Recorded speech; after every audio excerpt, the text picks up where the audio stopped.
Good evening, everybody.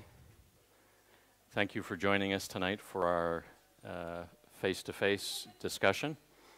We really do appreciate your participating in these and coming, and I hope we'll have a good discussion tonight. My name is Robert King. I'm the Senior Economic Officer at the U.S. Embassy here in Bratislava. I'm not an entrepreneur, that's why I'm not on the panel. That's why I'm moderating the panel tonight. But we do have a great panel, and the way we do things typically is we'll have a conversation with the panel members for about an hour or so, and then after that we'll open it up to all of you for questions. So as our panelists are discussing the issues as we go along, kind of keep in mind your questions so that you can ask them when we get to question time at the end. Let me start off by introducing our panel. And I'll get them in the right order here. Probably these guys moved around on me. First of all, Michal Truban, who is an entrepreneur, unlike me. I should tell you that, in fact, I'm the opposite of an entrepreneur, because before joining the diplomatic service, I've worked for about 9 years in the diplomatic service. Before that, I worked for a long time for a large Fortune 100 company in the United States, insurance financial service type company. So definitely not exactly an entrepreneur. So again, this guy's a real entrepreneur. Michal established a company called WebSupport way back during your high school times. Is that? Wow. And it's currently the largest web hosting company in Slovakia, and also abroad, or you will be expanding abroad. This year, his company WebSupport also won the Startup Awards competition with his project called NiceReply.com. And as a result of that competition, Michal will be heading to Palo Alto, California for 3 months, coming up very soon in January. So welcome. Glad to have you here. I have to flip back to, sorry. Iva Kleinová, who works for the office of the Plenipotentiary for knowledge economy here in Slovakia, and is also responsible, I suspect you probably wrote the Minerva 2. I didn't. Oh, okay. You shouldn't say that. We'd give you credit for it anyway. She's previously worked at McKinsey & Company and consulted for the United Nations Development Program, both in Bratislava and in New York. And led the international consulting firm at, how do you pronounce it, Neology? Yeah, I didn't lead the whole firm, but the consulting team I did, yeah. There might be some people here who are using those companies. So who might know. She's a graduate of Princeton and Columbia Universities and a recipient of the government Stefanik Fellowship. So welcome also. Our next panelist is Ken Brennan. Ken Ryan, I'm sorry. Ken is the only one here who I know. Sorry. And is a partner at KPMG here in Bratislava. And Ken's been here in Slovakia almost 20 years now, something like 20 years now, 15 years. And he, obviously in his role at KPMG, he's head of transactions and restructuring. And so he has experience in that whole range of corporate transactions. In addition to that, Ken has been working on the development of something that, I'm not sure if you call it this, but it's a entrepreneurial kids program. It's an educational program, and Ken will talk much more about it, but it's an educational program seeking to foster the skills in young people that are essential to foster entrepreneurship. And I'll say no more than that. thank you also for being with us. Really appreciate it. And last but certainly not least, Vladimír Bužek is a theoretical physicist, researcher at the Slovak Academy of Sciences, and a university professor at Masaryk University in Brno. From his CV, he's traveled absolutely all around the world. Couldn't begin to name all of the countries that he's traveled to and lectured in and worked in, and he's published numerous articles in science journals, and he was recently noted as the most cited scientist and a scientist of the year in 1997 and in 2001. So welcome to all of you for joining us tonight. As I said, we'll start off with some questions, and you know, I encourage the panel to interact with one another. I'm going to ask what I hope are some open questions to explore the entire subject of entrepreneurship. And I thought maybe a good way to start would be to talk about where we are today in Slovakia. There's almost a suggestion in the title of our discussion tonight of how to foster entrepreneurship, that maybe entrepreneurship in Slovakia needs fostering, but maybe that's not the case. And I'd like to start off by asking, and maybe I'll go to the far end, what your assessment is of the situation regarding entrepreneurship today in Slovakia. On the one hand, are there any special competitive advantages, any advantages with regard to the environment for entrepreneurship that exists here in Slovakia? Or conversely, are there any special impediments? Are there any special reasons that it's more difficult to be an entrepreneur here than in other places? It's a very tough question for me. I'm not an entrepreneur, I'm a physicist, and certainly when I accepted the invitation to come here, I thought, okay, maybe we need to define what entrepreneur is before we start any discussion. And then I started, okay, is it about money? Like, is it really making money out of risk and initiative, or is it something more than that? And then I concluded for myself that definitely it's more than that. It's kind of mind setup, this destructive creation, like Joseph Schumpeter said. So that I said to myself, okay, I can accept the invitation. So if I'm going to answer your question, then I'm going to answer it from a broader perspective. As like, is there a creative mind setup here in Slovakia that is sort of well received by society, by community, and is it really easy to be creative here, to be original and to create opportunities for yourself and for others? And then my general answer to this question I posed for myself was that probably it's not that easy than elsewhere, than other countries maybe, but that was challenge. That was challenge, and it's sort of, it's more difficult to really to be creative, to create opportunities sometime, but you can change society in a much more fundamental way. You have the guts to take the path.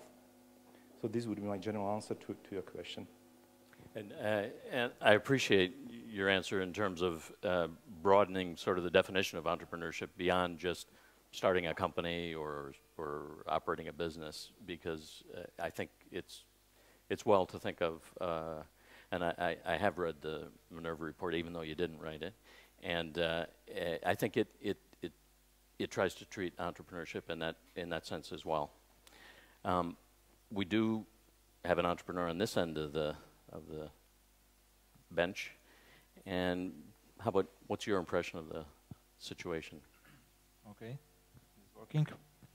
Ja budem rozprávať asi po slovensky, lebo mudrovanie angličtinu to ešte neviem, tak vyberiem si iba to mudrovanie.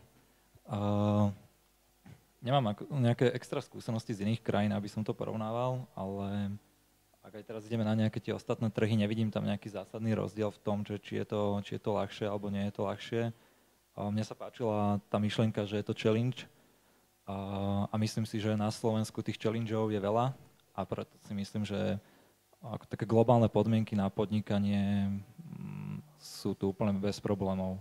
Ja nevidím z môjho pohľadu vnímania podnikania, ktorí ľudia sú podnikatelia, ktorí sú tí, ktorí pracujú a radi robia radšej niekde v nejakých iných korporáciách, ako si riešiť svoju firmu. Je to skôr, nie je to o tom okolí toho človeka, že či ľudí núti niečo podnikať. Na jednej konferencii človek hovoril, že to je niečo ako s gamey, že ich je tiež iba 3%. Čiže nemyslím si, že Slovensko to vie nejak, alebo nejakými zákonmi, alebo nejakou strašnou podporou zvyšovať nejak dramaticky, že z toho spraví 30%, alebo niečo podobné.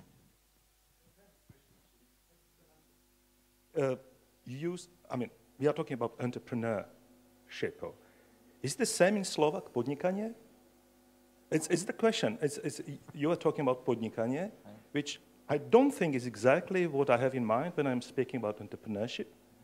So that is a very subtle thing. So maybe somebody comment. Maybe I'll just comment on this. It's something that I was thinking about as I was thinking about these questions and what we would talk about. I think it's not the same thing. I don't think we have a very good word for it. I think there's, I've heard some people started using the word podnikavec as it's kind of silly, I think, but to talk about entrepreneurship, because the other, I don't think they're equivalent. That's one thing, but the other thing is that the word podnikateľ actually has a derogatory meaning to some extent in Slovakia because of the 90s, where a lot of entrepreneurs or a lot of people who did business, there were a lot of just cheated and did some kind of pretty bad things. So there's this I think there's a sense of caution in the population towards podnikanie as such. Yeah, I would tend to agree. I think there is a legacy, but I think with this generation, this legacy has to be left behind. From my perspective, and I live here for 15 years now, but I come from Ireland, where entrepreneurialism came from a need to survive. So in my personal view, I think entrepreneurial comes from the environment that you grow up in. And you asked, is entrepreneurialism money? In my view, it's not money at all. It's about fun, in essence. And if you look at the real entrepreneurs, they do it because of passion. And I think it's an evolution what's happening as well in Slovakia. The last 20 years was a transformation, hugely successful transformation. And I think also look back at that and be very proud of what happened. And the great opportunity, I think, is the next 20 years. And it's a different generation. And you mentioned the project I'm looking at, and I'm looking at the generation even behind you guys, which is the younger ones. But I think this generation, it's a transition. But I wouldn't focus too much on the past. It's all about passion, fun, and success, Let me just follow up on that a little bit, if I may. Because when I came, I just arrived here in July, but when I came, shortly after I came, I think, I was told by various people about this negative connotation associated with the word entrepreneur. And I really still don't understand. I understand the origins of it and the history of it. But for example, I presume that no one would have looked at Michal here and viewed him negatively. So it's maybe, as you say, something from the past. Není to až tak milosť. Ja vnímam to slovo podnikateľ, že možno sa to rovná tomu entrepreneur, ale nie je to isté a práve aj ohľadom toho slova samotného je to aj z tých 90. rokov, ale to pretrváva stále teraz, že ja keď si pozerám nejaké správy a tam povedia, že zastrelili podnikateľa, tak ja hneď taký vylákaný a potom vidím, že to je vlastne podnikateľ mafián a toto ako pretrváva doteraz stále, takže to bola možno jedna z vecí, že čo som ja aj hovoril, že čo by strašne pomohlo možno tomu podnikaniu je, keby médiá prestali mafiánov nazývať podnikatelia. Možno potom by to slovo dostalo takú tú správnu konotáciu k tomu. Ale myslím si, že to je ten základný problém. Okay. That's it. Okay. So it's a good evening for me because I've learned something already. I didn't understand that, where that comes from. Before I let this go about this environment that exists today in Slovakia with regard to fostering entrepreneurship, may I ask you specifically from the Minerva report, because I think it does specifically talk about some issues or problems that exist today in the country. Could you speak to that a little bit? I mean, specifically regarding entrepreneurship, obviously there's the big ones like the legal system and so on. But I think in general there is sort of a lack of support for startups, and it's not necessarily something that the government should be doing. You know, like bureaucrats sitting and advising someone. Definitely not the idea. But the government can be helpful in creating sort of what we like to call the ecosystem of the different elements putting together and helping startups grow. One of the initiatives, for example, is startup awards, and you know what Sario is doing in helping startups develop.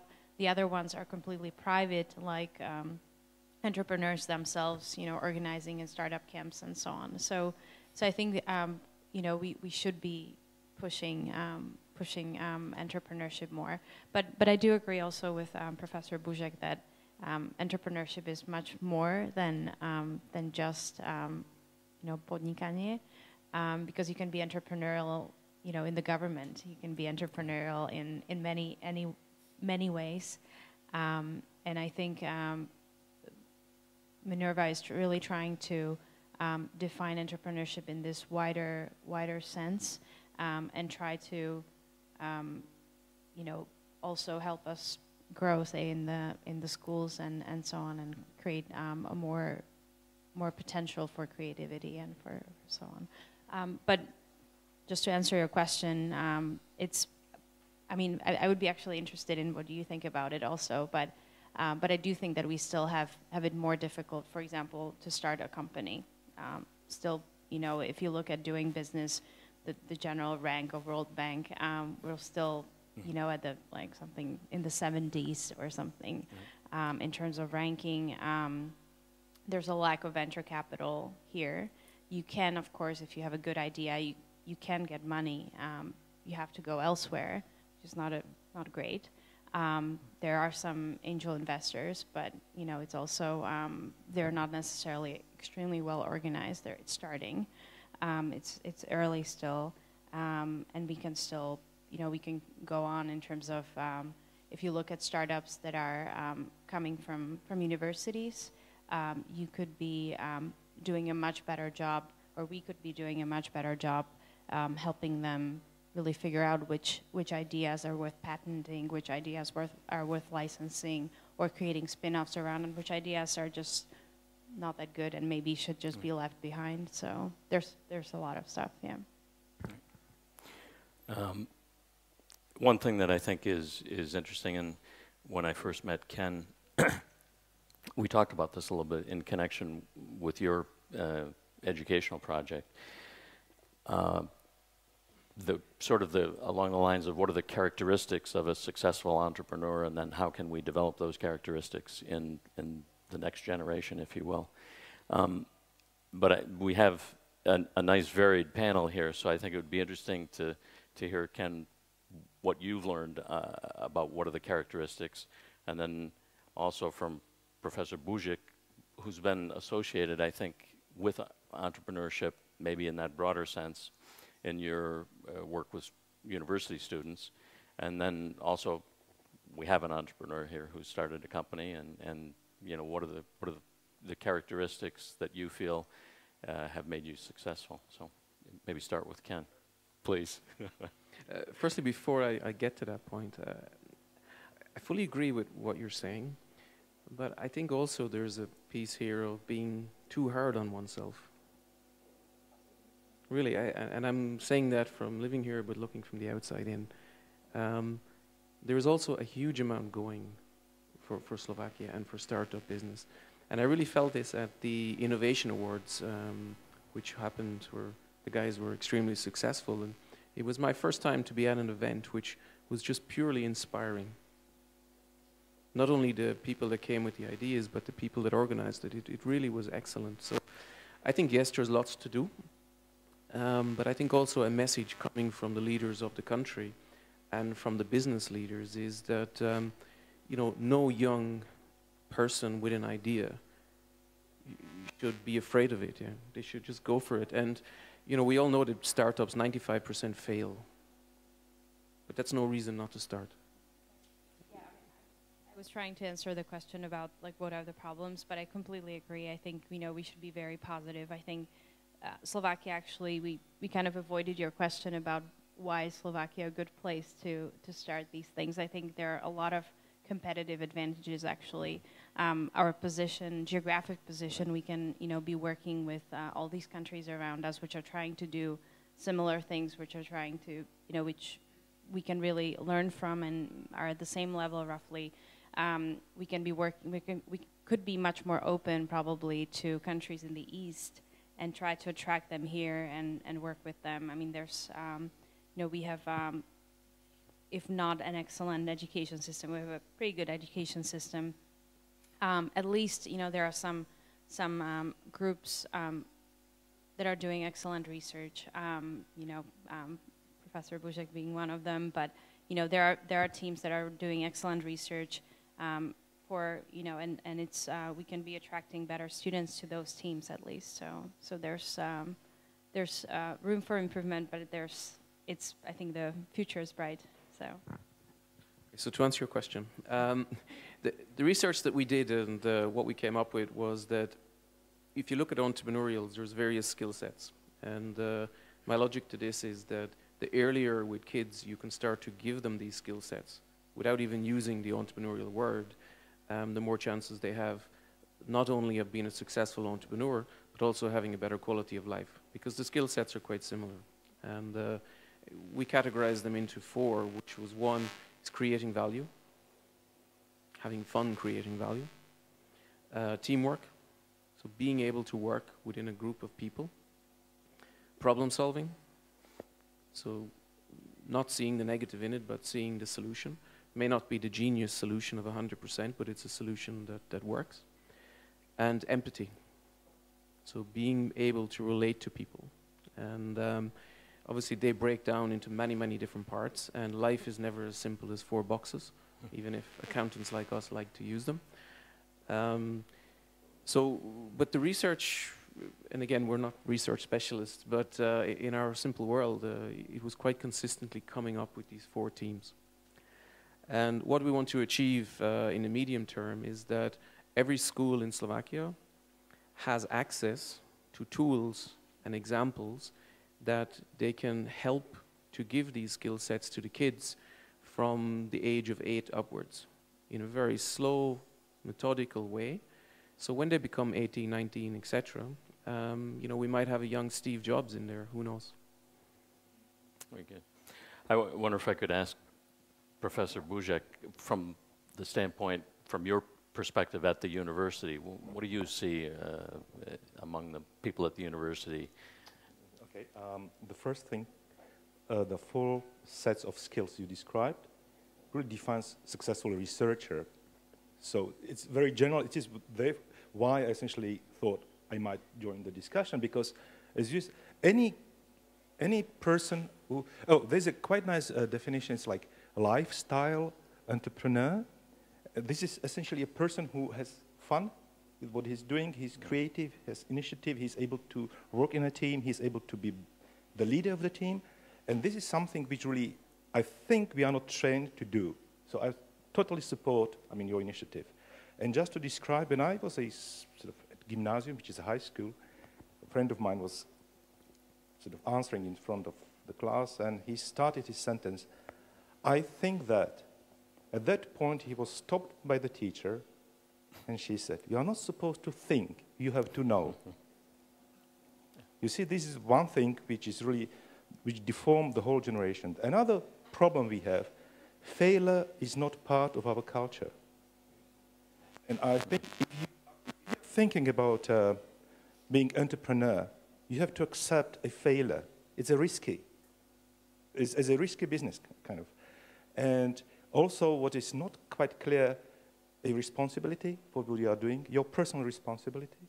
So all these skills essentially somehow are not properly developed. It's not only in schools, I mean, it's kind of missing in our sort of, there are reasons, historical and cultural reasons why we do not have it, but therefore I appreciate very much on what you do and probably what we need. At universities you can see it as well. I mean, there are very good sort of positive deviations, like there are many sort of, there are students who are very creative, who are very sort of having fun, what they do, but quite a number of students that will just take it as yet another duty in their lives. Have you observed differences when you've traveled to universities in different countries? Oh yes. Yes, I mean, that's quite easy to spot. I mean, definitely, for instance, asking questions is not that often if you are lecturing in Slovakia or in Central Europe. It's not that often during the lecture that students raise their hands and ask a question. When I was a student, it was all essentially forbidden to ask a question. We had to write it on a piece of paper. And, okay, I've studied in Russia, so that was a little bit different type of environment. But still, you had to write it down, and then essentially the professor just looked at it and said, okay, is it possible? Yeah. But, but in other sort of cultures, it's a part of really the dynamics during that students raise their hands and ask questions, even nasty questions, like difficult to answer. Right. So interesting.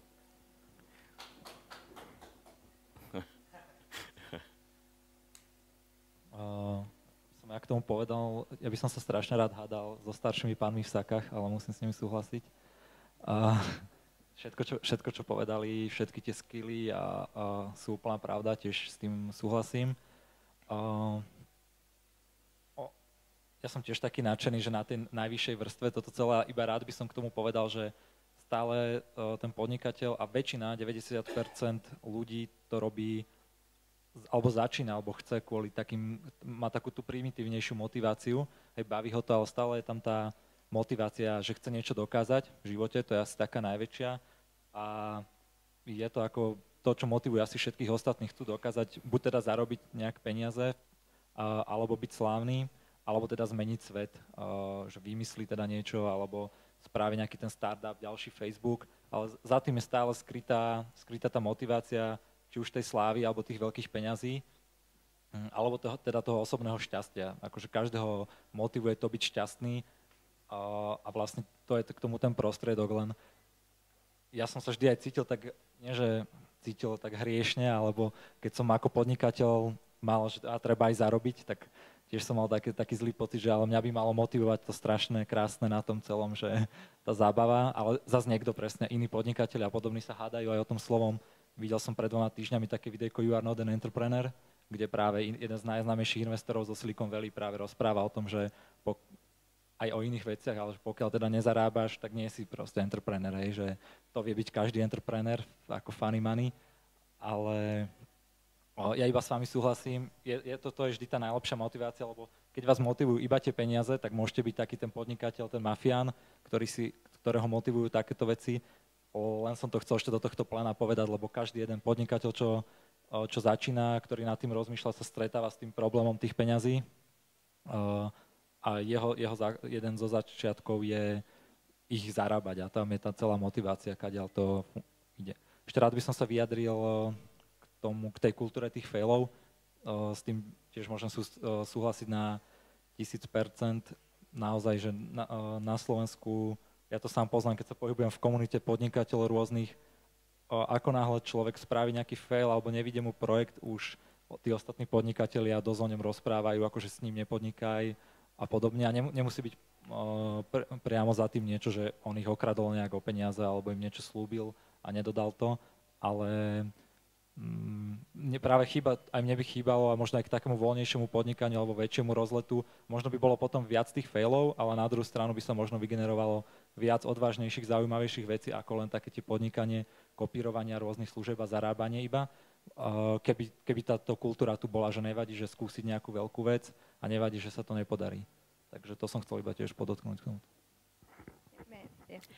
But I completely agree with the fun versus money versus, passion versus money. What I wanted to say is, one of the reasons, obviously, why we want to support innovation at Minerva is to create a more fun and interesting society, because we think innovation will, make the society more interesting. But, I mean, to be honest, the main reason is also money from our side, because we feel that at the end of, supporting science and research, and the end of, supporting education, our products, innovative products that are going to be developed, and that means, higher growth and better standard of living for this country. So, we want you to care about money.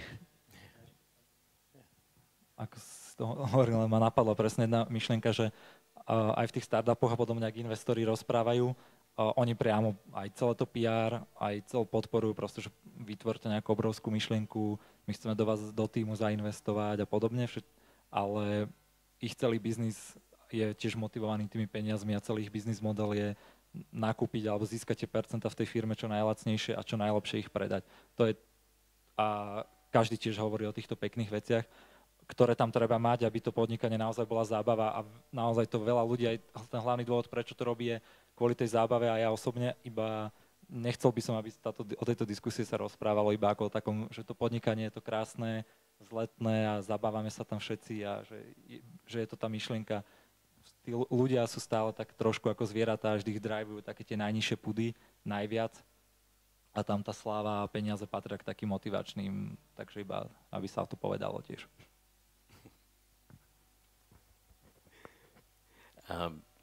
Let's talk just a little bit more about education, because you raised some points that are interesting to me.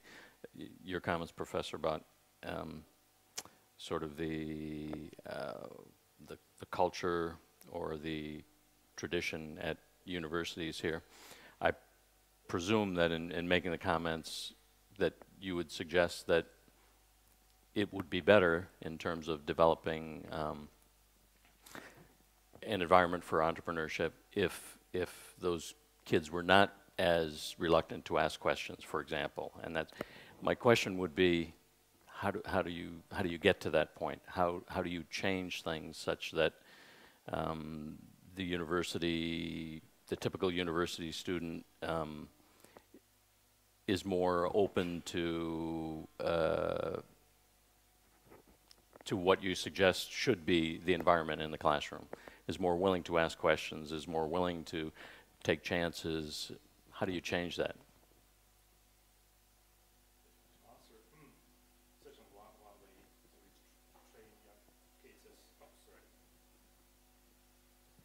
Suggested, but here again, let us make some historical perspective. When the term entrepreneur appeared, I mean, it appeared in economic literature just after the French Revolution.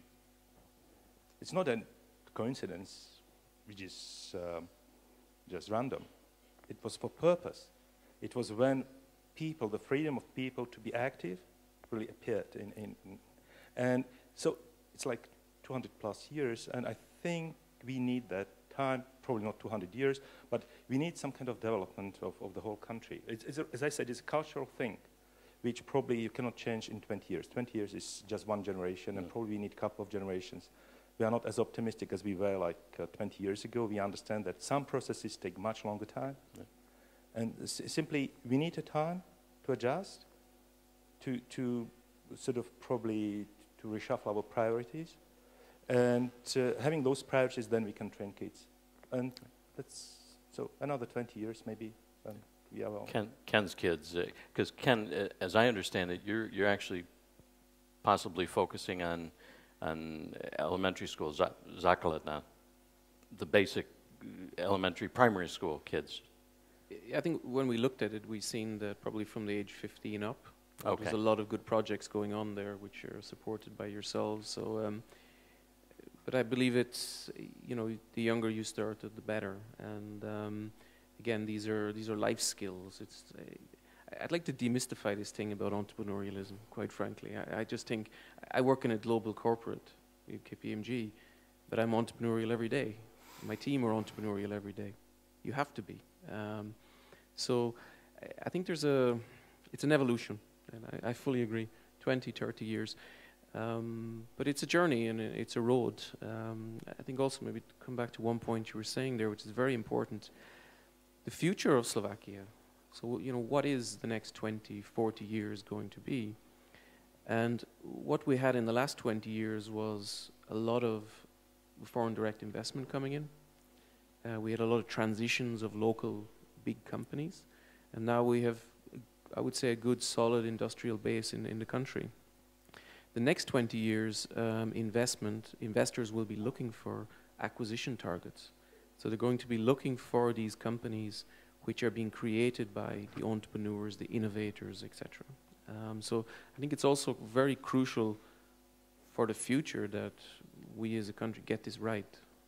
But it's a process, a slow process, and I think it's our responsibility as business leaders and hopefully the political leaders to just push the ship in the right direction, and it'll take its own journey. If you put too many rules around an entrepreneur, around innovation, it won't work. If I may, let me ask a couple of specific, sort of almost technical questions that have come up to some extent here. You mentioned venture capital and the availability of venture capital. If I can ask specifically, and maybe for your individual experience, but specifically, what is the situation here, and is it in any way an impediment, or is it so good that it's really a boost to entrepreneurship?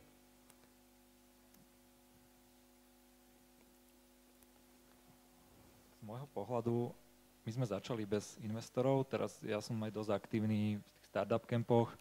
Z môjho pohľadu podnikateľa, ktorý podniká na internete a pohybuje sa v tomto okolí týchto projektov, to akurát teraz začína. Myslím si, že o niekoľko rokov to bude oveľa, veľa lepšie. Rok a pol dozadu, keď vlastne vznikol prvý startup camp, keď sme mali sme rôzne projektiky, na ktoré sme chceli investora, a vlastne do ničoho takéhoto nikto nechcel investovať. Boli to príliš malé peniaze pre tých ľudí, čo mali peniaze, a pre tých ľudí, ktorí jednoducho neboli dostupní alebo vôbec neverili tejto myšlienke business angelov, boli tu možno nejakí, ale vôbec nebola vytvorená takáto pôda, pretože by sa vôbec takéto slovo používalo.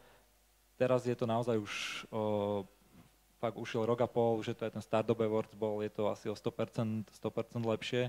Myslím si, že o ďalších 2-3 roky alebo do tých 5 rokov to bude zasa oveľa lepšie. Čo potrebujú vlastne možno také spoločnosti alebo také projekty, ako je Nice Reply. Podobne to na Slovensku, nehovorím o nejakých takých vedeckých tímov, ktoré možno vzniknú z toho veľké projekty, ktoré potrebujú niekoľko miliónov eur. Ja hovorím skôr o takom seed kapitále, tak na Slovensku hlavne chýbajú takí business angeli, ľudia, ktorí možno v Silicon Valley, je ich veľké množstvo práve ľudí, ktorí úspešne exitovali svoje firmy, každý z nich má niekoľko miliónikov,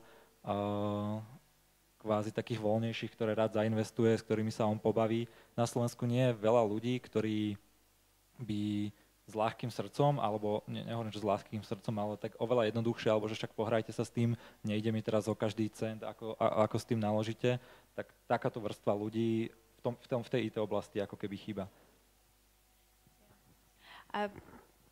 From what I know, I mean, there are quite a few people who have the money and who would be willing to invest, but you also need, ideally, an angel investor who has some experience and can help you, can mentor you, can, push you. In addition, you need someone who understands what it means to be an investor in terms of lending money and so on, like kind of the nitty-gritty stuff of financial investing, essentially. And I think there's still quite a bit of room for improvement in educating investors, angel investors here, people who would like to, be put together or create some kind of network and help each other, and and I know there are some initiatives that are trying to do that, the private ones. But I think there's still room for improvement there as well, from what you're saying as well. I think with the venture capital, if you take the European model or the US model, you know, the deal size in Slovakia at the moment is quite small. And this is one of the challenges for the more established venture capital companies. You know, when they look, they're looking for a certain size of deal in terms of how much money they want to put in. And there just isn't a flow of them yet in Slovakia. Hopefully it'll come in time. So it, as a country, doesn't get the same attention as the Pragues, the Budapests, the Polands. So it's not so much on the radar screen. I tend to agree with yourself that there is this kind of evolving local venture capital market, but it's very much in the early stages. And sometimes what you see there is the expectations on the one side, you know, are not realistic, because in a startup, you can never guarantee anything. So yeah, certainly a journey in that respect. Also, maybe in sort of a technical aspect of the environment for entrepreneurship, let me direct the question to Professor Bužek. What about research and development in Slovakia? How would you characterize the status of research and development here? I can't answer that question, actually. It's very general. It's really very general. Let me try to be a little more specific then. Does research and development, as it exists today in Slovakia, contribute to a healthy entrepreneurial environment?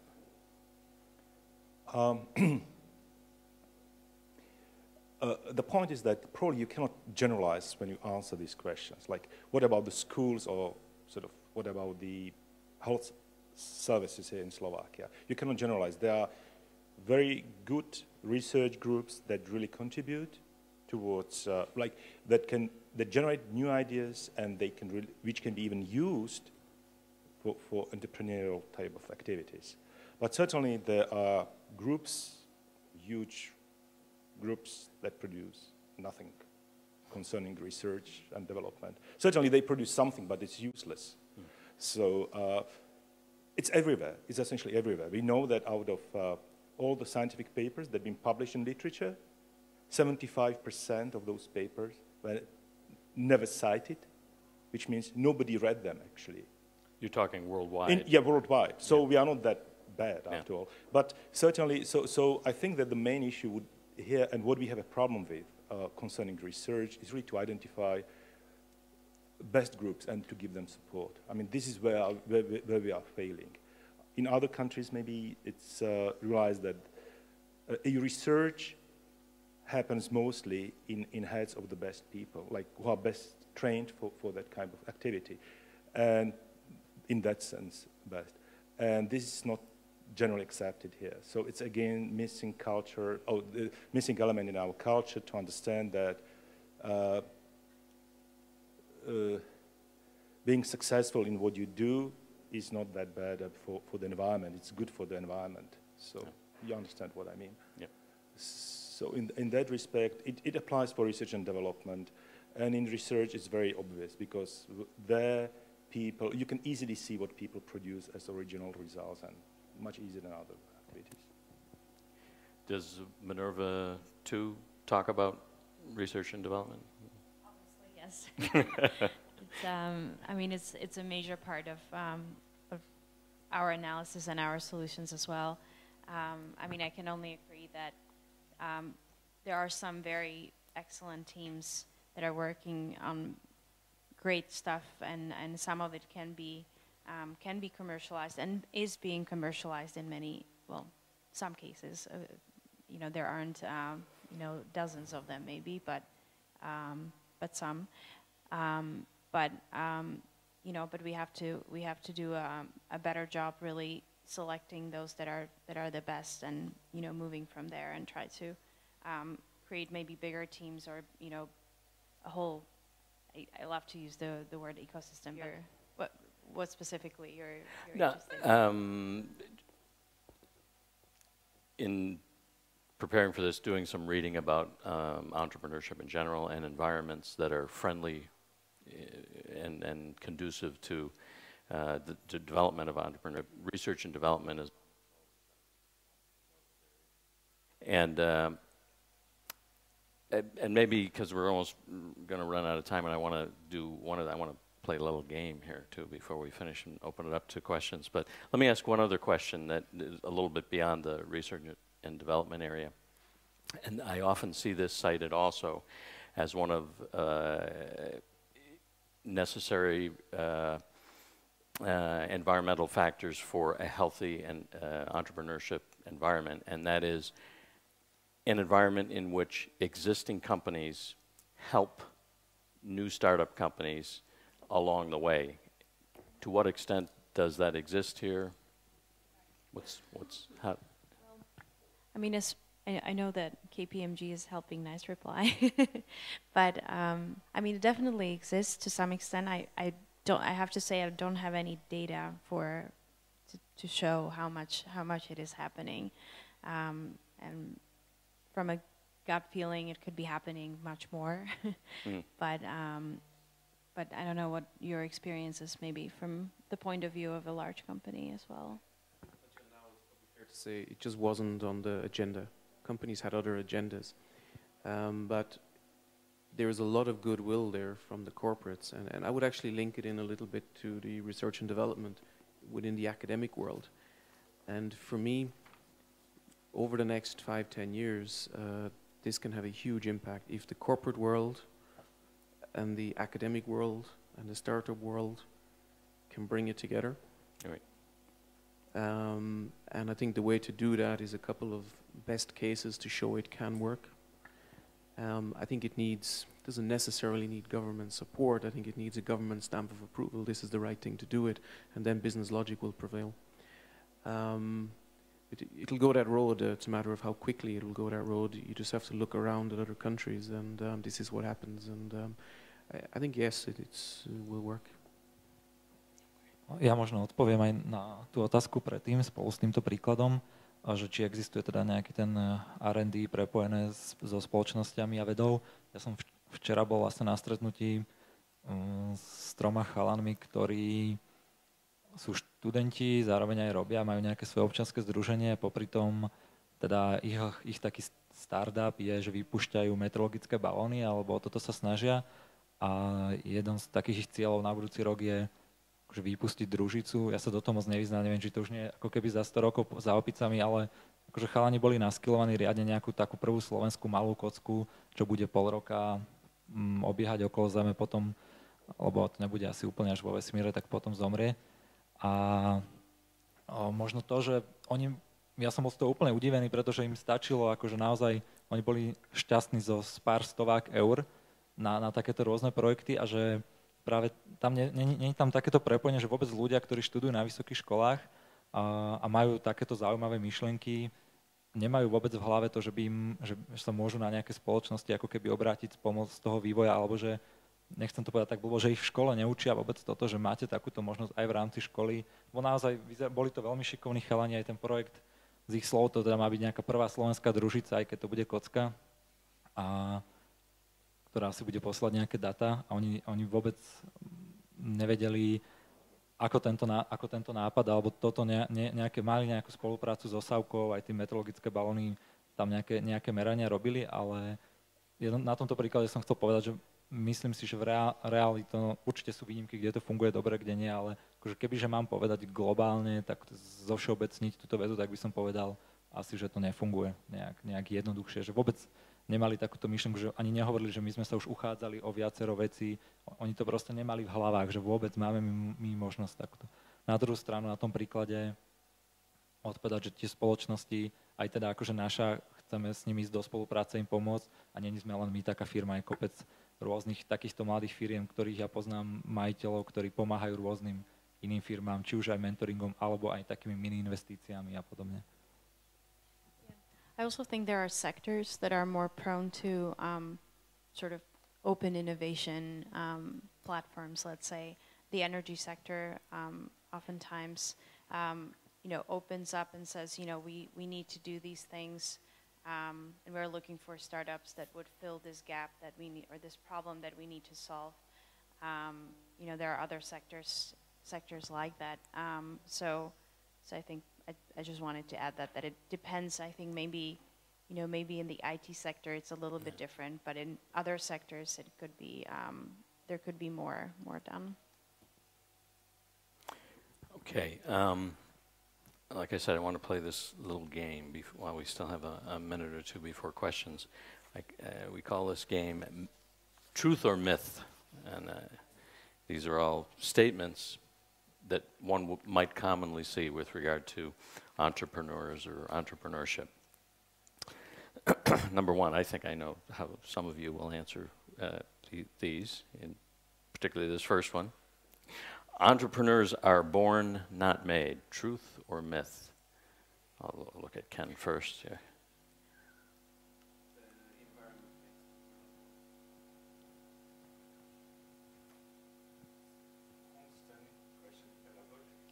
You know, Makarenko said something, other people think different, but I think that they are mostly. Me too. Okay. Well, we don't know. You know, we're correct if we say we're correct. You know, if we all agree that we're correct then. You know? How about entrepreneurs are solo players? Truth or myth? Definitely not solo players, I think. I think it depends. Začal som po anglicky. Poznám ľudí, ktorí sú aj, tiež si myslím, že teda väčšina nie, treba byť tímový hráč, networkovať sa, človek musí viesť tímov, ale poznám naozaj ľudí, ktorí spĺňajú aj tú definíciu entreprenera, o ktorej sme tu hovorili, a sú to vyslovene akože takí solo ľudia, alebo majú to v povahe. Ale ako k úspešnému podnikaniu sa treba ako keby ďalších ľudí. I think so. I think really successful entrepreneurs cannot do it on their own. It's just impossible, humanly impossible. And at one point, if you really have a successful company, you have to grow it and you have to have collaborators. Just can't do it in one person. I think successful entrepreneurs need to be brave enough to be alone, but they will never be successful without the team. There's not much to add to this. A nice one-liner. All right. Truth or myth number 3. Entrepreneurs are driven primarily by a desire for money. We've already had some comment on that. I think on the no, but no. Also by money, but definitely not only or primarily, I think. What are they driven by primarily? I think they have to be really interested in what they're doing. It has to be fun for them. I mean, it's the discussion we had before. I think it has to be a balance between the two. But you won't be doing it without the money. I have a small caveat to it. It cannot be the only driver. However, they must know how to make money. V tom videu, ktoré som spomínal od toho jedného známeho investora, tam sa ho pýtal tiež, do akých ľudí investuje a že čo teda má toho podnikateľa drivovať. A on to tam tak škaredo povedal, neviem, či to môžem tu, koľko hodín, viete, že on má rád ľudí a teda investuje do ľudí, ktorí chcú akože ostatným ukázať, že to dokážu, slušne povedané. Ktorí chcú ostatní akože vyfakovať, že tí ľudia, ktorí im hovoria, že je to nemožné, alebo že toto nerob, to je blbosť, a on má rád, keď je niekto ako keby zanietený a ide tým ľuďom dokázať, áno, že ja dokážem teraz túto spoločnosť spraviť, aj keď už je tu 10 ďalších konkurentov, oni robia niečo zlé, ja to viem urobiť lepšie a ten môj point of view je naozaj dobrý a to, že mi to hovorí veľa ľudí, pre mňa akože nič neznamená. Takže ten drive, to je jedna z tých motivácií, je to ukázať ostatným, že nemali pravdu. And is that ability to take advantage of others born or educated? I'm not using the right term there, but you know what I mean? Is it something one learns or is it something that one is born with?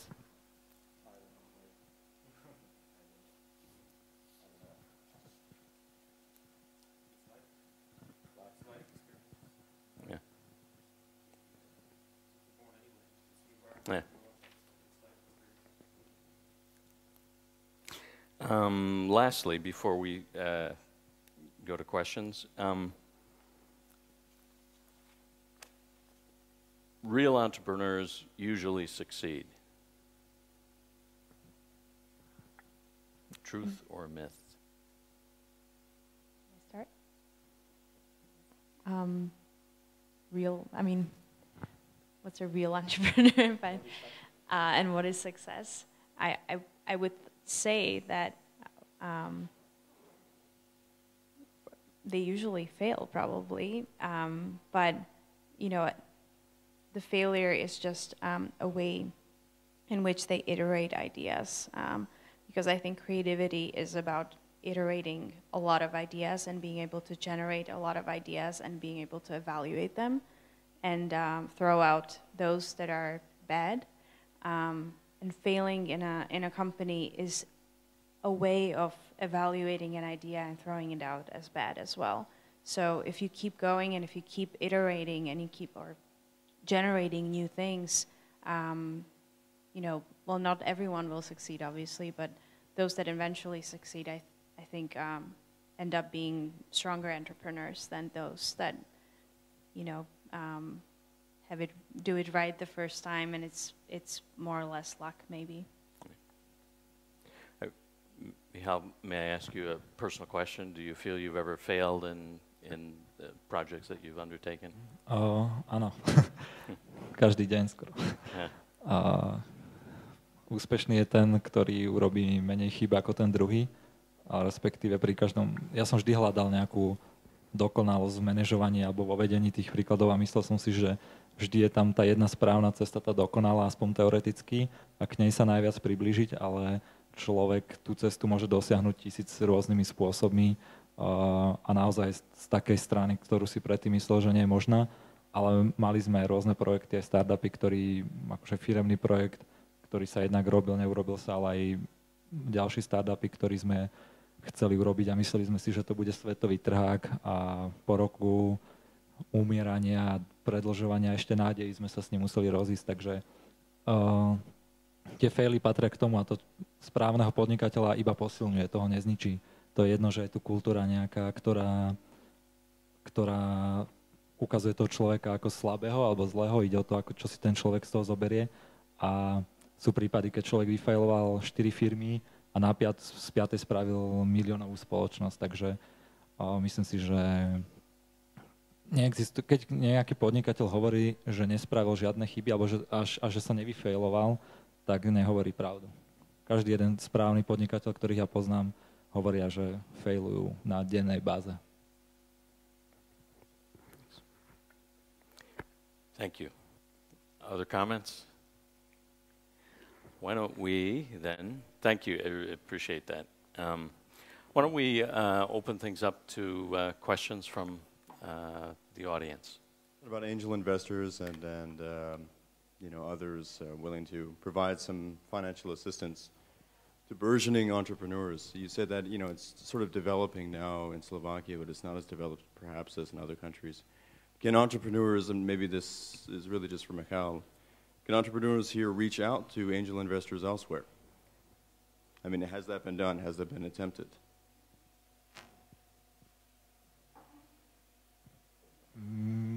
I think yes, they can reach them. A lot of them are quite famous in community. I'm from IT community, so I can't tell about the other types of companies. But in IT, when you are in a community of startups, you can reach them.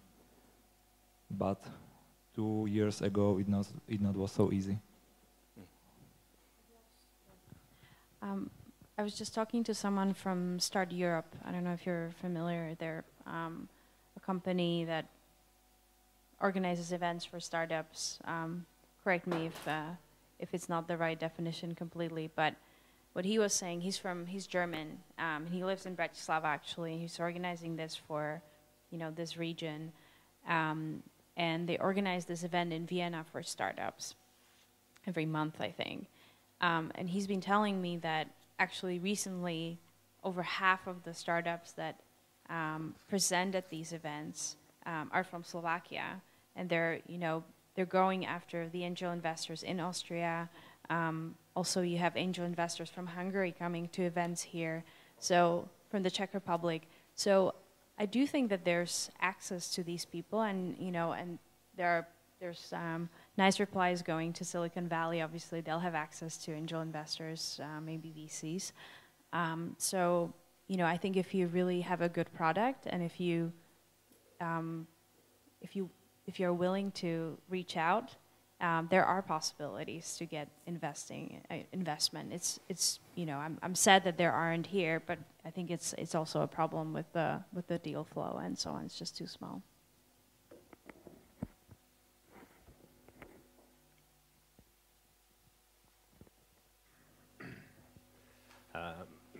I'm Martin Korman, coming from Ministry of Foreign Affairs.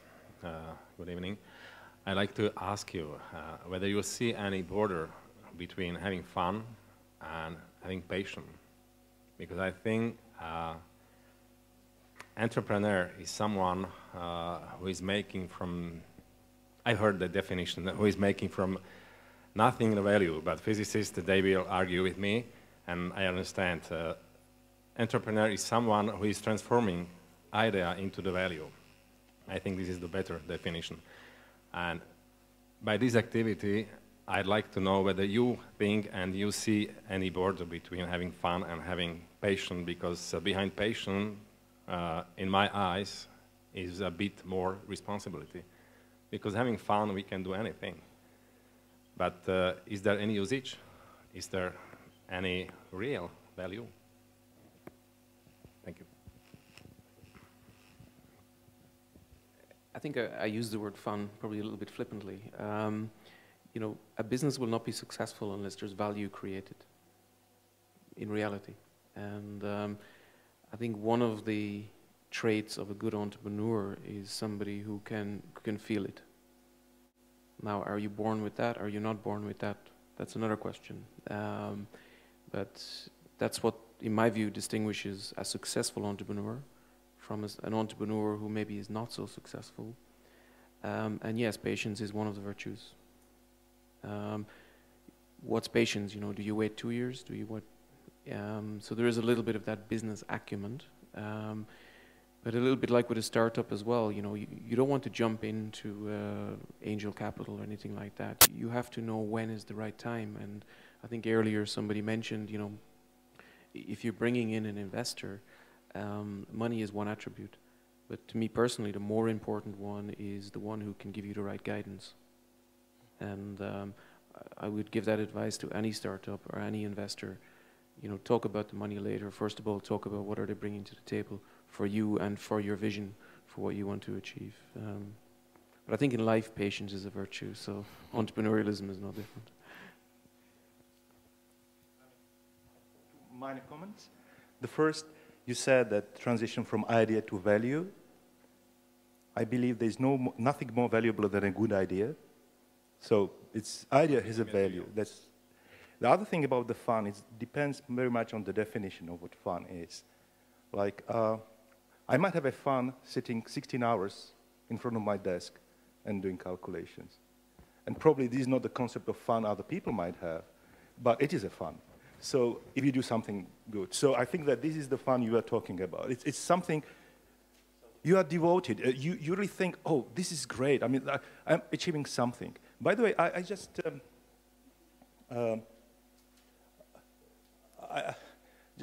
you probably know who Nikola Tesla is. I mean, great inventor, probably one of the geniuses of late 19th, early 20th century.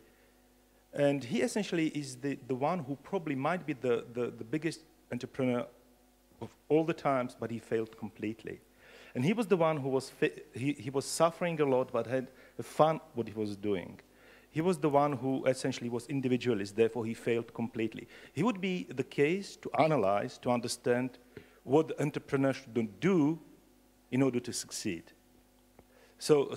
And he was essentially the one who was not able to collaborate with others, who was the one who was essentially cheated by investors all the time. So like JP Morgan cheated him really in a big way, and others as well. So it is, Okay. But he probably still had fun. He had that fun all the time. Even though he had nervous breakdowns and all this stuff, but he had fun. And visions. Tak môžem k tomu. Podnikanie má byť zábava. V tom hlavnom prípade má to globálne baviť človeka, ale z môjho pohľadu aj čo je najťažšie na podnikaní, možno aj na nejakom osobnom živote nájsť ten balans v tom. Nájsť ten balans, lebo ja mám rád podnikanie, strašne rád.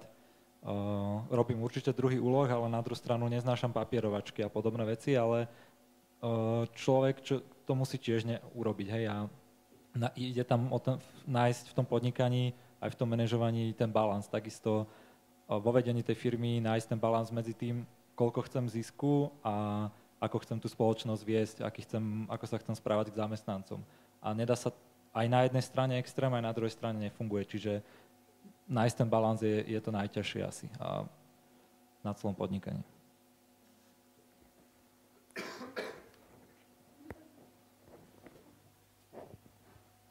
Hi. I'm Mate from Startup Camp. 2 years ago, there was a complete void in anything startup entrepreneurship oriented in Slovakia. We started with a startup camp. Now we had a startup weekend. We're working for a business incubator in Slovakia. What do you think, guys? What are the still missing parts in Slovakia to have a very good ecosystem for entrepreneurs, for entrepreneurship, and for a good community that can work together and create something great out of it? Be a question for me to some extent. We just had a discussion about this actually before we came. I mean, beyond the things that we discussed about investors and so on, I do think there is still room for creating actual physical space for startups to work together, whether it's some sort of co-working space or an incubator, accelerator type of place. There are incubators here, so-called incubators. Most of them are not really working because they don't provide the services that, they don't really help you succeed. I mean, it's not enough if you share a photocopy machine. It's just, that's not the value that an incubator or an accelerator should provide. So I think there's room for improvement there. And obviously the investment. Ja si myslím, že je to ten čas a tá skúsenosť toho. Ja som aj hovoril, jak začal teraz, jak boli ten Startup Awards, že ja si myslím naozaj, že do nejakých 5 rokov, 10 z tých firiem, a nemusia to byť konkrétne tieto projekty, Nice Reply a kopec ďalších, čo vyhrávali, ale z tejto komunity, z tejto generácie ľudí, ktorá sa zgrupila okolo toho startup campu v priebehu niekoľkých rokov, vzniknú celosvetové spoločnosti alebo aj regionálne na typu Asset a ďalších takýchto vecí povznikajú a práve z tohto. Potom príde naspäť tá skúsenosť z exitu, z toho celého úspech, zo všetkých kontaktov. Čiže už treba iba čas, ktorý presne, ak sa hovorilo aj predtým, máme tu nejakých angel investorov, ktorí ale ešte nemajú žiaden nejaký úspešný exit za sebou riadny alebo nejakých ďalších. Čiže toto celé, keď príde, už to bude potom oveľa ľahšie. You have to put your hands, on it and play with it and go through the experience, I think, on all sides, like on the angel investor side, on the startup side, and so on. And I think I'm really excited about the fact that you guys are going to Silicon Valley also. Obviously, it would be wonderful if you get an investment and so on, but I think also the experience of being there and, seeing how companies that really think globally about the market think and what's required and what's expected, I think that will bring, you will bring huge value to the startup community here when you come back. So I think that's wonderful. Good evening. My name is Peter. And I wanted to ask, we have been talking a lot about environment being a critical factor for successful entrepreneurs. Do you think that Slovakia really can ever be the correct or right country for really strong companies to grow here? Because we are a very small country. And if you look at any really successful global company, they always at first succeed in their local country and they became strong at home. They had the correct or right conditions, and then they could grow and expand. But Slovakia is very small, and it has very limited market potential. That means that, do you think we can really create strong global companies here? Okay. The answer is yes. And you can ask me the same question in 20 years, and we will already have the proof. And I say that as somebody from an even smaller country, Ireland. There is no reason why Slovakia should not be successful at this. And over the next 20 years, I think all business leaders should be committed to give your generation the confidence that this is the right road, and it will happen. Time will show. I mean, I completely agree. I think yeah, I mean, it definitely will happen. So go ahead. Ja väčšinou nebývam taký negativistický. Tiež súhlasím s tým, čo povedali kolegovia, ale myslím si, že treba si uvedomiť takú tú reáliu, aká je tá naša krajina. A ja to vždy používam na to príklad s futbalom, že tiež nemáme takú krajinu, ktorá môže byť každý rok na majstrovstvách sveta, môže aj tam vyhrávať a byť v semifinále každý rok a mať 3-4 tituly z majstrovstiev sveta, ale raz za čas sa tam môže dostať, môže Európu vyhrávať a nič nebráni tomu, aby na Slovensku práve tá vaša spoločnosť bola tá lokálna Barcelona alebo niečo. Myslím si, že tento priestor na takéto veci tu je, akurát to nemôže byť 300 ako Silicon Valley kvôli určitým veciam, ale môžu ich tu byť na ten pomer, koľko nás je, nie je dôvod, prečo by tu nemohli byť takéto spoločnosti. I remember what I wanted to say. I also don't think that the fact that we're, a post-communist country or, still developing the ecosystem necessarily means that we can't create large companies. I mean, look at Estonia and its cooperation. Skype was creating in Estonia in cooperation with Sweden, or just Scandinavia in general. So, if Skype can be created partly in Estonia, why not some other company here in Slovakia? Oh, the other thing, it's a change of mindset as well, because you will not be creating large companies if you focus on the Slovak market, but you have to create companies or aim for companies that are looking at the global market. Well, first of all, thank you very much for a really interesting discussion. What I've noticed is that today we had a representative of sort of the traditional sciences. We had physics and we had the IT field, but what about, let's say, sociology, political science? Are these sectors important at all? And if so, what could be their role, starting from the process of teaching and going all the way to the kind of the finish line of making money? Are they ever capable of actually creating those really innovative entities that could be productive for society? I think that's right up the professor's line.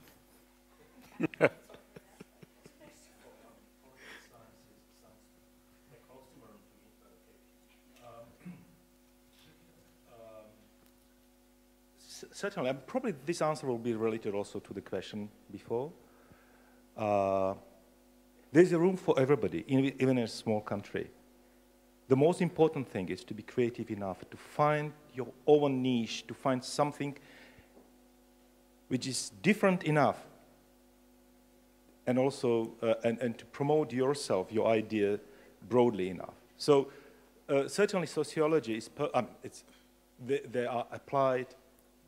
Sort of, sociology can be very academic, but can be also very applied science. We know that. So that example works perfectly well. I mean, and you can be very successful. You know that there are like sociological models where sociologists are working with mathematicians, and then this is applied to what's happening in small groups, like group dynamic. And there are very nice solutions which came up, the sociologists came up, and they helped the society. Another very nice example is that during the Second World War, sociologists essentially were involved in different sort of army projects because they were able to provide sort of means of the most efficient propaganda. And okay, now you can talk about advertisements. I mean, it's sociologists, psychologists who can provide some ways. If we are talking teaching kids, then again you have pedagogical sciences who can give us probably they can give the most efficient, whatever that means, tools how to teach kids. So there's room for everybody. Right. Well, Anna and I work together, so we had a lot of discussions about this. I have a very strong opinion about this. I completely agree. I think you can be innovative in any field, and you actually should promote innovation in all fields, including art and the social sciences. My two examples for this, not in sociology, but in art, let's say. One is that recently, the most wanted position in Silicon Valley hasn't been a programmer, but a graphic designer, because people have realized that, you know, it's really important to be able to present your work, and it's not just about coding, but it's also about presenting it and, you know, thinking about design in innovative ways. I mean, Steve Jobs has been talking about it a lot, obviously. The other example is actually very close to my heart, because one of my best friends from college is working for a startup in New York City called Artsy. And what Artsy does, little promotion here, but what they do, and they got some amazing funding recently. You know, they have as their mentors the founder of Twitter and the CEO of Google. What they do is they essentially create an art genome project. Essentially, they describe pieces of art through, you know, many different types of criteria, and then they can recommend art that they think would be interesting for you. So it's an education project about art, and they make money because they, you know, actually work with top galleries, and they bring business to galleries. And, you know, you can work, I mean, they have part of their team is coders, and part of their team is designers, and part of their team is art historians, and it's wonderful. I think you know, more of that should happen. Sort of like a Pandora radio for art. That's so interesting, because the CEO of Pandora was actually their mentor, and they call themselves the Pandora for art. So you got it exactly right. Tiež keď sa nám pýtajú takúto otázku, že výtečku je to strašne ľahké teraz, lebo je to veľmi v móde. A tiež keď sa ma pýtajú, že čo v iných oblastiach, tak ja uvádzam vždy príklad s človekom, ktorý sa živí tým, že lieta na paraglide. Jeho celoživotná záľuba, celoživotná láska, lietanie, a on sa tým živí. Aj má proste firmu, predáva tie, učí ľudí lietať. Jeho práca je to, že on sa ráno zobudí a ide si zalietať. A tento príklad sa dá aplikovať na všetko, čo človek miluje, čo rád robí a chcel by si tým zarábať, presne, ak si nájde taký ten rozdiel, v čom vie byť lepší, čo vie tým ľuďom ponúknuť, to môže byť od fotografovania, no, popísanie aj po politológii.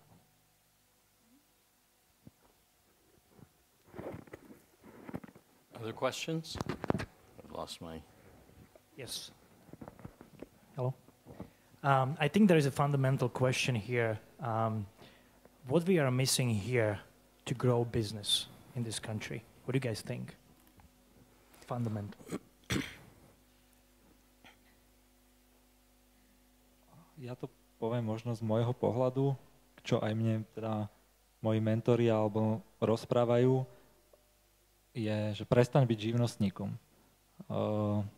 Prestaň myslieť akože v tom malom, keď ideš niečo robiť, a to je to. Hej. My tiež, keby možno teraz boli tí investori, rôzne startup campy, keď ja som mal tých 18-19, možno naša firma by bola už teraz celosvetová, nie najväčšia na Slovensku. Stále mám aj ja v sebe takéto, a vidím to ešte oveľa viac na rôznych iných ľuďom, ktorým sa ja snažím pomôcť.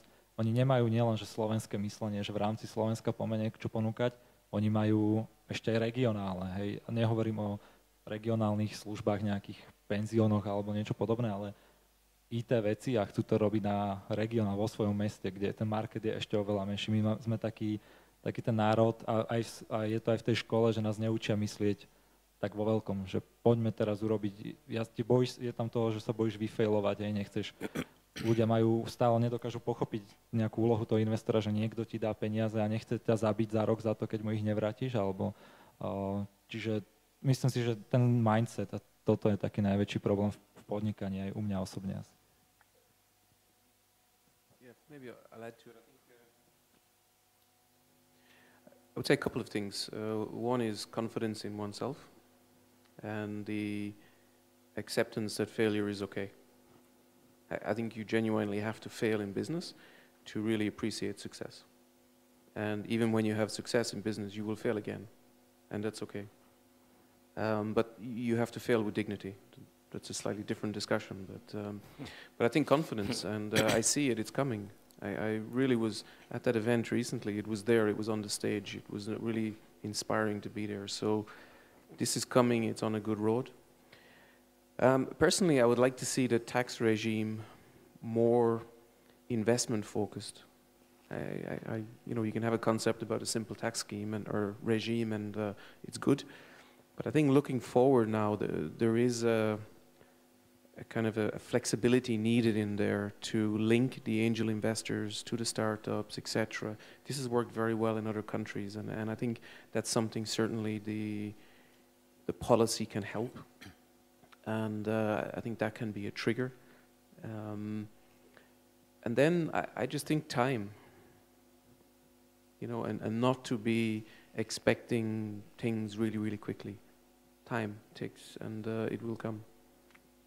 What about a question of ethics in business here compared to other countries? It's a good question. I think it's something that's on all discussions. Everything's relative. I believe with ethics, it's a personal thing. I think every person has a value system. I worked with many cultures, 20, 30 different business cultures, and I've seen over the years that I have a certain value system because of the environment I grew up in, and I'm sure everyone in this room has a different value system. To a certain extent, we have to accept they're not the same, but there is lines that you cannot cross. And I think going into business, you should know what those lines are, and then again be brave enough to step away from them. Yes, there can be improvements here, but there can be improvements anywhere. And I speak about my own country. There can be improvements. There can be improvements in all of the countries around the world. So I wouldn't be too hard on oneself. On the other side, it's a focus area, and it should remain a focus area. Mne sa k tomuto páči k tej etike jeden výrok, ktorý si nepamätám, kto ho povedal, ale povedal niečo v zmysle, že do vojny alebo do bitky by ste mali ísť dvoma vecami, so stratégiou a charakterom, a keď si máte vybrať iba jednu, tak nech je to charakter. A toto duplom platí už aj na nejakom Slovensku, kde sa každý naozaj s každým pozná, a tie etické, ktoré tí ľudia nemajú priamo v sebe, tak už aj z tej ich výpočítavosti by mali byť etické, aby sa im ako keby darilo. I just add, not from my experience as a businessman, because I've never ever had a business, but trust. Trust is the value which you cannot supplement by anything. And I have a feeling that probably, but it's not only our society in general. I mean, trust in the world is something that is missing. If you like, gentleman agreement is something which, to me, is a very high value. And if I can sort of rely on people to whom I trust, I think I can be successful, doing either physics or whatever. And this is sometimes I'm missing. Thank you. Actually, even if you look at the statistics, Slovakia is one of the least trusting countries in Europe, it seems, based on some Europe. Well, I don't remember what exactly the question, but but I think it was something like, how much do you trust your neighbors, or something like that. It could have been something similar, but and if you ask across Europe, Slovakia is kind of very, very at the lower, one of the lowest trusting. Ja možno z toho biznis pohľadu k tej dôvere, tak je to elementárna vec, ktorá ako aj v reálnom biznise strašne šetrí náklady. ja neznášam papierovačky a zmluvy a ja úplne nechápem, keď niekto chce po mne nejakú ročnou zmluvou sa niečo zaviazať, že budeme proste platiť tie faktúry aj vzhľadom na to, aká je vymožiteľnosť toho práva na Slovensku a ísť sa súdiť kvôli pár tisícom eur na niekoľko rokov nemá v podstate ani žiaden význam, takže aj tí ľudia sú do toho možno dotlačení si dôverovať alebo pracovať s ľuďmi, ktorým dôverujú, ale ja to naozaj vidím, že keď si tí ľudia vedia ušetriť obrovské množstvo času a aj reálnych nákladov, či už na právnikov alebo na ostatných veci a nie je nič lepšie, ako keď máte meeting s nejakou firmou, s nejakým zástupcom tej firmy, porozprávate sa, čo chcete urobiť, dohodnete sa na nejakých podmienkach a od zajtra začínate a funguje to skvelo. Takže jedno aj z tých podnikaní, keď chcete byť úspešní alebo úspechu podnikaniu veľmi pomáha, keď ľudia si veria, aj dodávateľia platia si veci a vtedy má naozaj človek reálne ušetrené náklady.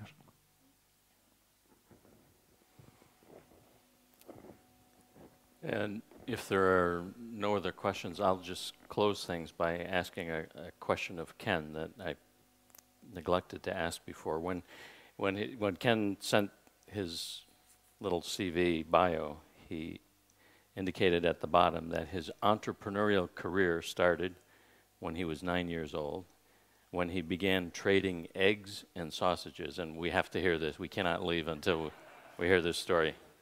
These were good businesses, I can tell you. So firstly, for context, my dad was a butcher. But I came up with a business idea. It actually worked, was that I figured out that the girls in my class, had a lot of influence over their mothers. So I decided to buy the sausages from my father, klobasies, Irish ones, and then convinced the little girls in my class, and I had 3 good customers. And they convinced their mother to buy the sausages, so I used to come to school for a couple of weeks, but actually it was quite okay. And but then I moved out of that business, and I purchased some chickens. And I started with 10, but ended up with about 100 of them. And my father was visiting shops, so I figured I had a distribution network. I didn't have to pay for it. So I used to give him the eggs, and he delivered them to all the shops. But this got closed down because the health inspector came. And apparently I didn't have all the regulations for the EU, so I had to close down. So I still regard it as a success, and I have it's called a little cash book. As you know, I'm an accountant, so I had to have a cash book somewhere. And I still have it. My mom kept it, and of course she shows it to everyone. But it's quite funny to see in there because I still have a receivable from my grandmother over the massive one. And, I reminded her until the day she died.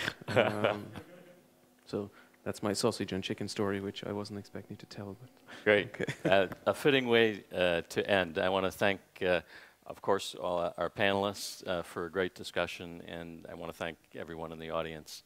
I really appreciate your coming and participating. So thank you all very, very much.